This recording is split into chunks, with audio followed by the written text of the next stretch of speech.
want. But I think that, my guess is that's the one that you can tell whether something's starting to happen. And particularly with Beth's comments about, where does payroll tax revenue really look like? Because that's the most key element here. Is it really kind of holding or not unemployment and so on?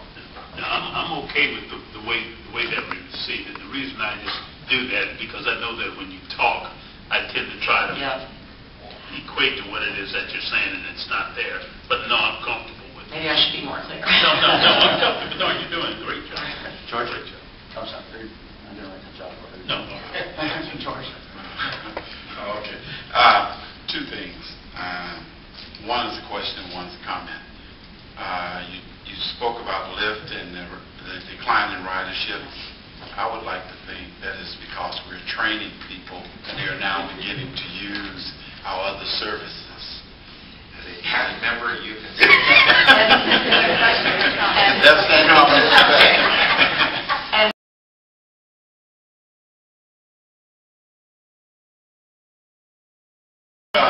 A comment on that is probably is correct for a part of the decline, because we are seeing that costs are declining faster than ridership. So, and another trend we will continue to watch. I'll carry that message to Kat.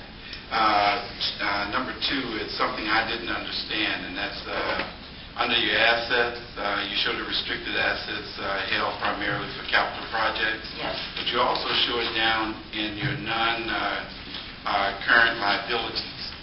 Why?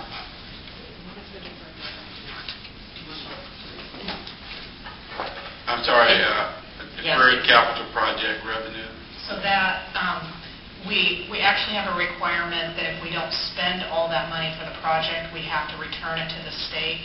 So which won't happen obviously, but on the accounting side, we'll record the revenue associated with that money as we spend it. So you'll see those dollars will match each other on the balance sheet as we spend it. All right.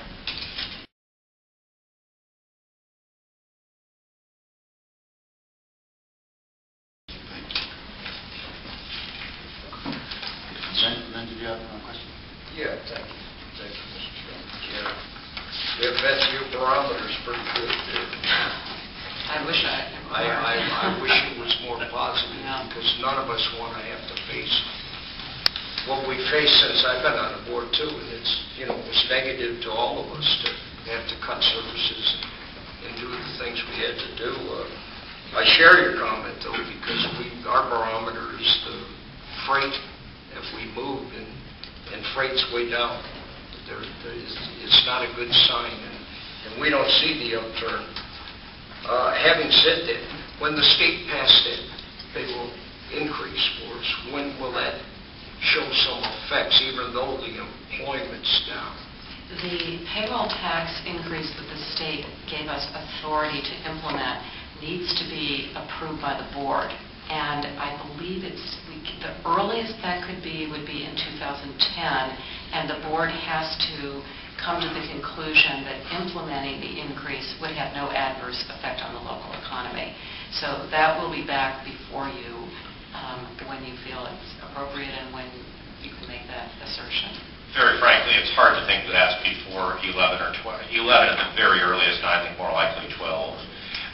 Because there are two findings that the statute requires. One is that the economy has recovered sufficient to be able to do it based on both income and employment. So it's hard to be able to get to there very quickly, we think.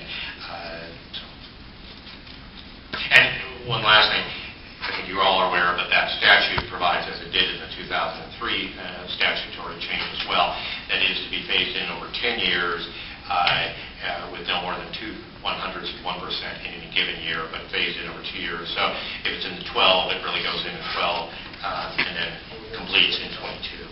So it's a future issue, not a very immediate relief issue. Any other questions of Beth?